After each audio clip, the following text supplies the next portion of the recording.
اور اللہ رب العالمین سے اس نے پتہ ہے کیا وعدہ کیا ہے؟ دیکھیے سنیے، اس کا بھی میں آپ کے سامنے ذکر کر دوں۔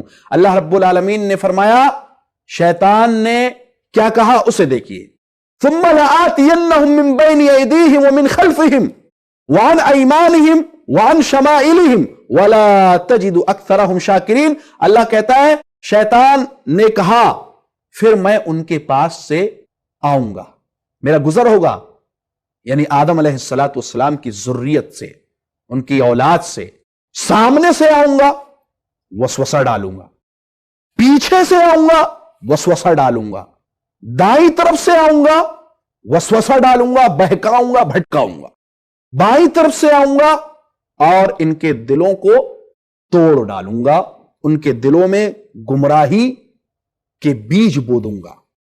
وَلَا تَجِدُ أَكْثَرَهُمْ شَاكِرِينَ، اور اے اللہ تو ان میں بیشتر لوگوں کو، زیادہ تر لوگوں کو شکر گزار نہیں پائے گا۔ یہ وعدہ کر کے آیا یہ اللہ سے شیطان جی۔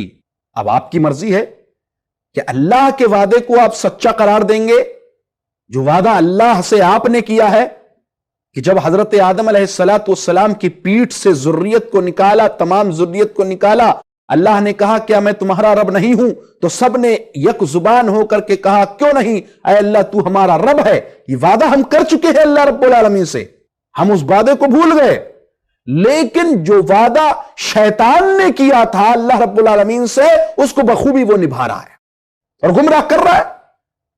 اور قابیل کے ساتھ اس نے ویسا ہی کیا، آیا اور اس بیج کو بو دیا کہ جو بیج اس کے گندے ذہن میں پہلے سے آدم علیہ السلام کے تعلق سے موجود تھا، یعنی حسد اور کبر۔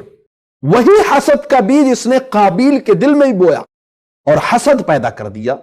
قابیل کو یہ بات اچھی نہ لگی، ان کو حکم دیا گیا ٹھیک ہے دونوں قربانیاں پیش کرو، جس کی قربانی قبول ہو جائے گی اس کا رشتہ فلاں لڑکی سے کر دیا جائے گا جو خوبصورت والی لڑکی ہے، اور جس کی قربانی قبول نہ کی جائے گی اس کا رشتہ اس لڑکی سے کر دیا جائے گا جو بہت زیادہ خوبصورت نہیں ہے۔ دونوں نے قربانیاں پیش کی۔ اللہ نے اسی طرف اشارہ فرمایا ہے، فَتُقُبِّلَ مِنْ أَحَدِهِمَا وَلَمْ يُتَقَبَّلْ مِنَ الْآخَرِ، ایک کی جانب سے اللہ نے قبول کر لیا، دوسرے کی جانب سے اللہ نے قبول نہیں کیا۔ قَالَ إِنَّمَا يَتَقَبَّلُ اللَّهُ مِنَ الْمُتَّقِينَ، اللہ رب العالمین اللہ سے ڈرنے والوں کی جانب سے قربانیاں قبول کرتا ہے۔ جی ہاں، آپ لاکھ روپے کا جانور خریدیں قربانی کا، ہزاروں خرچ کر ڈالیں، ہزاروں روپے آپ صدقہ و خیرات کرتے چلے جائیں، لیکن اگر نیت میں کھوٹ ہے، نیت خالص نہیں ہے، تو اللہ رب العالمین ایسی قربانیوں کو ہرگز قبول نہیں فرماتا ہے۔ اب قابیل کیا کہتا ہے؟ لَأَقْتُلَنَّ، حسد کا بیج بویا جا چکا ہے، دشمنی کا بیج بویا جا چکا ہے شیطان کی جانب سے۔ قابیل نے کھلم کھلا کہہ دیا لَأَقْتُلَنَّ، جو جملہ ہے قرآن کا وہ دیکھیے، ایک ہوتا ہے لَأَقْتُلُكَ، تجھے قتل کر دوں گا، ایک ہوتا ہے لَأَقْتُلَنَّ، تجھے ضرور قتل کروں گا۔ بتائیے تاکید کے ساتھ۔ حابیل نے کہا لَئِن بَسَطتَ يَدَكَ لِتَقْتُلَنِي مَا أَنَا بِبَاسِطٍ يَدِيَ إِلَيْكَ لِأَقْتُلَكَ، اگر تو میری طرف ہاتھ بڑھائے گا مجھے قتل کرنے کے لیے تیرا معاملہ ہے، لیکن میں اپنا ہاتھ تجھے قتل کرنے کے لیے نہیں اٹھاؤں گا، نہیں بڑھاؤں گا۔ دل صاف تھا حابیل کا، بہت صاف، بہت نیک، سچا سیدھا بندہ تھا یہ حابیل۔ آخر قابیل نے حابیل کو قتل کر ڈالا، اس کے نفس نے اس کو آمادہ کیا کہ وہ اپنے بھائی کو، سگے بھائی کو قتل کر ڈالے۔ اس لیے اہل علم کہتے ہیں بہت پیارا فائدہ ہے کہ انسان عام طور پر اپنے بھائی کا جو دشمن بنتا ہے وہ دو چیزوں کی وجہ سے بنتا ہے، ایک تو مال و دولت ہے اور دوسری عورت ہے۔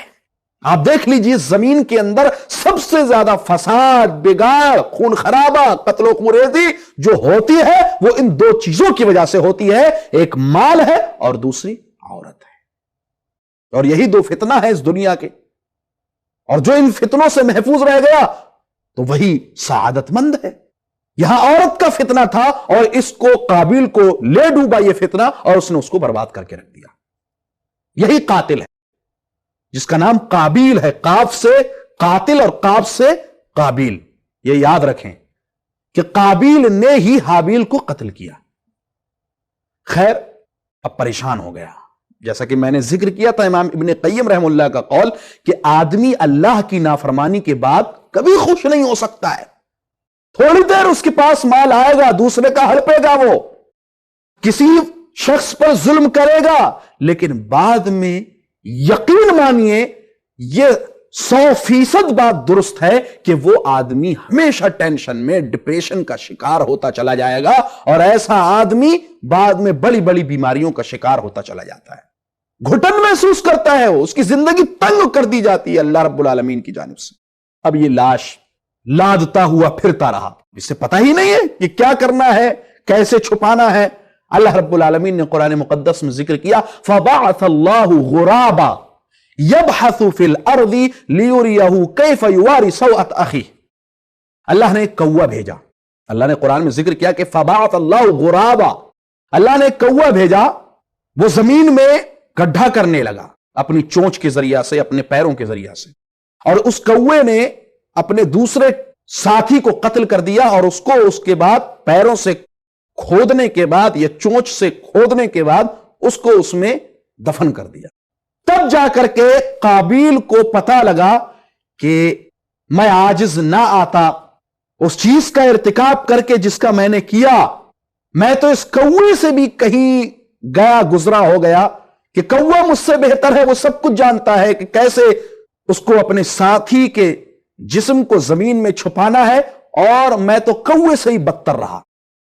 خیر اس کے بعد اس نے زمین کو کھودا اور حابیل کو اس میں دفنا دیا. کہ اللہ رب العالمین نے آدم علیہ السلام کو زمین کی مٹی سے پیدا فرمایا، اور زمین ہی میں اللہ رب العالمین نے دوبارہ مارنے کے بعد اس کو دفن کروایا، اور پھر اللہ رب العالمین زمین ہی سے ہمیں اور آپ کو دوبارہ زندہ کرے گا. اس قصے سے بہت سارے فوائد ہمیں اور آپ کو معلوم ہوتے ہیں. پہلا فائدہ، علم کی فضیلت بیان کی گئی کہ اللہ رب العالمین نے آدم علیہ السلام کو پیدا جب کر دیا، روح پھونک دی، تو سب سے پہلے انہیں تمام کے تمام نام سکھلائے، نام بتلائے، اور تمام فرشتوں پر ان کو فوقیت اور برتری عطا کی. کس وجہ سے؟ کہ اللہ نے ان کو نام سکھایا اور فرمایا اگر واقعی ہے فرشتوں تم سچے ہو، ذرا ان ناموں کا ذکر کرو. سب ہکا ہکا رہ گئے. یہ اختبار تھا، امتحان تھا، ایگزام تھا فرشتوں کا، اور فرشتے اس کا جواب نہ دے سکے. تو یہاں پر علم کی فضیلت ہمیں معلوم ہوتی ہے کہ شرعی علم کا حصول کتنا برتری، فوقیت اور فضیلت والا ہے. اس قصے سے ایک دوسرا فائدہ جو ہمیں ملتا ہے وہ ہے کہ کبر، حسد، عداوت، بغض، دشمنی انسان کو سعادت کی زندگی سے شقاوت کی زندگی میں تبدیل کر دیتے ہیں. ایک اور فائدہ کہ گناہ کا مرتکب، گناہ کا ارتکاب کرنے والا جب تک اللہ کی طرف سچے من سے توبہ نہیں کرتا ہمیشہ پریشان رہتا ہے. اس لیے ہمارے سامنے بہت سارے بھائی اور بہت ساری ہماری مائیں اور بہنیں ہم سے یہ سوال کرتی ہیں کہ شیخ ایسا ایسا مسئلہ ہے، میں بہت پریشان ہوں. جب ہم ان سے سوال کرتے ہیں کہ آپ نماز پڑھتے ہیں، کیا آپ کسی گناہ کا ارتکاب تو نہیں کرتے، تو وہیں پر وہ خاموش ہو جاتے ہیں اور مسکرا کے کہتے ہیں کہ ہاں نماز نہیں پڑھتے ہیں. پھر کہتے ہیں پریشان ہیں، سر میں درد ہے، یہ تکلیف ہے، فلاں تکلیف ہے. آپ اندازہ لگائیے کہ گناہ کا ارتکاب یہ تکلیف کا باعث ہے، دنیا میں بھی اور آخرت میں بھی. ہاں یہ بہت بڑا فائدہ ہے کہ گناہ کا مرتکب ہمیشہ تکلیف میں رہتا ہے، دنیا میں بھی اور آخرت میں بھی. لیکن ہاں اگر وہ سچی توبہ کر لے تو اللہ رب العالمین اس کی زندگی کو پھر سے خوشحال بنا دیتا ہے. اس قصے سے ایک اور فائدہ ہمیں سیکھنے کو ملتا ہے کہ جس شخص کو جتنی بڑی نعمتوں سے نوازا جاتا ہے اس شخص کو اتنا ہی آزمایا بھی جاتا ہے اللہ کی جانب سے. ہمیشہ یاد رکھیں، جنت میں داخل کیا، آزمائش ہوئی کہ اس درخت کے پھل کے قریب نہیں جانا ہے، اس درخت کے قریب نہیں جانا ہے تمہیں، بس آزمائش ہوگی فوراً. نعمت یہ تھی کہ جنت میں داخل کیا، یہ بہت بڑی نعمت تھی، اور اختبار اور ایگزام، امتحان یہ تھا کہ درخت کے قریب نہیں جانا ہے. تو جس شخص کو جتنی بڑی نعمت سے اللہ نوازتا ہے اس پر اتنے ہی امتحان آتے ہیں، آزمائشوں سے گزرنا پڑتا ہے، مصیبتیں اور تکلیف اور پریشانیاں جھیلنا پڑتی ہیں۔